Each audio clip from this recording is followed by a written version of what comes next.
कल यानी 3 दिसंबर को 4 राज्यों के चुनावी नतीजे सामने आएंगे। 3 दिसंबर को वोटिंग की गिनती शुरू हो जाएगी। वोटों की गिनती के लिए तैयारियां शुरू कर दी गई हैं। वोटों की गिनती की एक विशेष प्रक्रिया होती है। हर जिले में एक बड़ा मतगणना केंद्र होता है, जहां ईवीएम के जरिए वोटों की गिनती होती है। वोटों की गिनती के दौरान चुनाव आयोग इस बात पर खास नजर रखता है कि पूरी प्रक्रिया पारदर्शी हो और किसी भी तरह की कोई गलती ना हो।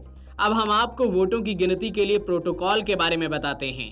लोक प्रतिनिधित्व अधिनियम 1951 की धारा 128 और 129 के अनुसार मतगणना से संबंधित जानकारी को गुप्त रखना बहुत जरूरी है। वोटों की गिनती से पहले इस बात की सारी जानकारी सामने नहीं आती है कि कौन से अधिकारी किस विधानसभा क्षेत्र की गिनती कितने टेबल पर करेंगे। सभी अधिकारियों को सुबह 6 बजे तक मतगणना केंद्र पर पहुंचना होगा। इसके बाद जिले के मुख्य निर्वाचन अधिकारी और मतगणना केंद्र के रिटर्निंग अधिकारी पर्यवेक्षकों और कर्मचारियों को हॉल नंबर और टेबल नंबर आवंटित करते हैं। किसी एक काउंटिंग हॉल में काउंटिंग के लिए 14 टेबल और रिटर्निंग ऑफिसर के लिए 1 टेबल होती है। किसी भी हॉल में 15 से अधिक टेबल लगाने का नियम नहीं है। हालांकि विशेष परिस्थिति में मुख्य निर्वाचन पदाधिकारी के आदेश पर टेबलों की संख्या बढ़ाई जा सकती है। अब हम आपको बताते हैं कि आखिर वोट कैसे गिने जाते हैं।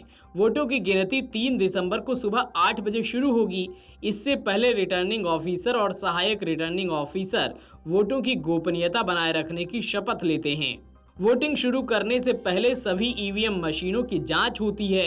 ये जांच भी रिटर्निंग ऑफिसर की मौजूदगी में की जाती है, ताकि ये सुनिश्चित किया जा सके कि इससे कोई छेड़छाड़ नहीं हुई है। वोटों की गिनती के दौरान चुनाव लड़ने वाले उम्मीदवारों को अपने काउंटिंग एजेंट या चुनाव एजेंट के साथ मतगणना केंद्र पर रहने की अनुमति होगी।